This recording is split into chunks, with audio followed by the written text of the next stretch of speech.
अगर मैं आपसे अभी समय पूछूं तो आप अपने स्मार्ट वॉच या फिर अपने स्मार्टफोन से मुझे समय एएम या फिर पीएम में बताएंगे।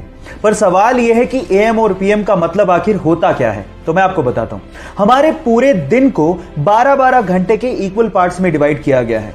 दोपहर 12 बजे के पहले का समय हम लोग एएम, जबकि दोपहर 12 बजे के बाद के समय को हम लोग पीएम में बताते हैं। अब एएम का मतलब होता है एंटी मरीडियन, यानी कि दोपहर 12 बजे से पहले, और पीएम का मतलब होता है पोस्ट मरीडियन, यानी कि दोपहर 12 बजे के बाद। अब ये भूलिएगा मत। क्या आपको पहले से बात पता थी? और नहीं पता थी तो चैट सेक्शन में लिखना मत भूलिएगा। गाइस, आप लोगों ने मर्सिडीज कार ब्रांड के बारे में तो सुना होगा, लेकिन उसमें सबसे फैसिनेटिंग चीज है उसका लोगो। लेकिन मेरा सवाल यह है कि उस लोगो में जो 3 लाइनें होती हैं वो किसको रिप्रेजेंट करती हैं? क्या उसका कोई मतलब होता है? मैं आपको बताता हूं। उस लोगो में वो 3 लाइनें लैंड, वाटर और एयर इसको रिप्रेजेंट करती हैं, मतलब धरती, पानी और हवा। अब जिसने भी ये लोगो डिजाइन किया था उसका मकसद ये था कि इन फ्यूचर ये कंपनी लैंड, वाटर और एयर में दौड़ने वाले प्रोडक्ट बनाएगी और उसमें बादशाहत को हासिल करेगी। है ना ये फैसिनेटिंग?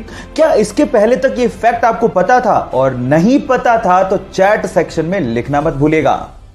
हमारी अर्थ का एकमात्र नेचुरल सैटेलाइट यानी कि प्राकृतिक उपग्रह है चंद्रमा। अब उसके बारे में एक इंटरेस्टिंग फैक्ट बताता हूं। आपका अभी इस वक्त जितना भी भार है उसका सिर्फ 1/6 भार ही आप लोगों को मून पे फील होगा। मतलब मान लो कि आप 60 किलो के हो तो उसका 1/6 यानी कि सिर्फ 10 किलो का भार ही आप लोगों को मून पे फील होगा, यानी कि आप अपने आप को हल्का महसूस करोगे। और यह होता है ग्रेविटेशन की कमी की वजह से। और अगर मान लो आपको अपना भार कम करना है तो जिम जाने की बजाय आप चंद्रमा पे चले जाओ, वो ज्यादा अच्छा है। Just kidding. ये आपको पता था या नहीं पता था? चैट सेक्शन में लिखना मत भूलिएगा। गाइस, ये तो आपको पता ही है कि प्लेन्स बहुत ज्यादा भारी होते हैं।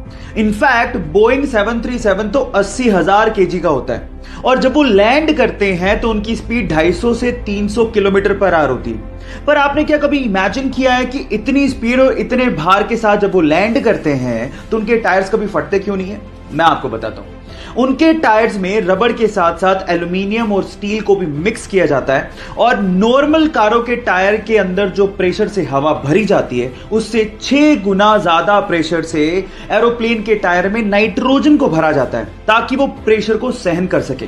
क्या आपको इससे पहले तक ये फैक्ट पता था? नहीं पता था तो चैट सेक्शन में लिखना मत भूलिएगा, और हमारे यूट्यूब चैनल को सब्सक्राइब करना मत भूलिएगा। लिंक बायो में गिवन है।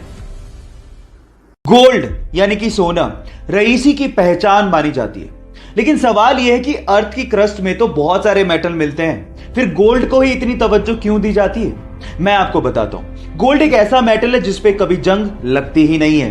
एक्चुअली जब भी कोई मेटल ऑक्सीजन और मॉइस्चर के कांटेक्ट में आता है तो उस पर जंग लगनी शुरू हो जाती है, जैसे कि लोहे का ब्राउन हो जाना, चांदी का काली हो जाना, कॉपर का ग्रीन हो जाना। ये सब कोरोजन यानी कि जंग लगने की वजह से ही होता है। लेकिन गोल्ड एक अनरिएक्टिव मेटल है जो ऑक्सीजन और मॉइस्चर के साथ रिएक्ट करता ही नहीं है। इसीलिए अर्थ की क्रस्ट से जब सोने को निकाला जाता है तो उसे प्रोसेस करने तक की जरूरत नहीं पड़ती, क्योंकि वो प्योर फॉर्म में ही पाया जाता है। क्या इसके पहले तक गोल्ड की एक खासियत आप लोगों को पता थी? और अगर नहीं पता थी तो चैट सेक्शन में लिखना मत भूलिएगा।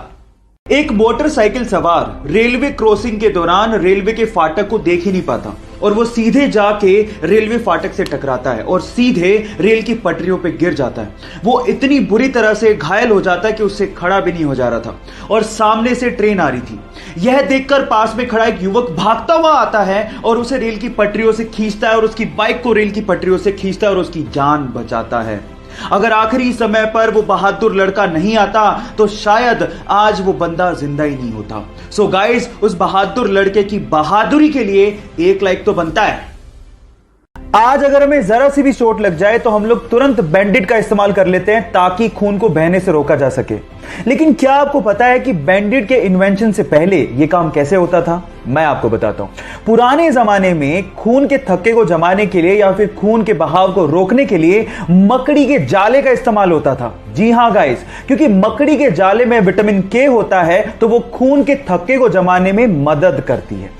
क्या आपको इसके पहले से यह फैक्ट पता था? और अगर नहीं पता था तो चैट सेक्शन में लिखना मत भूलिएगा।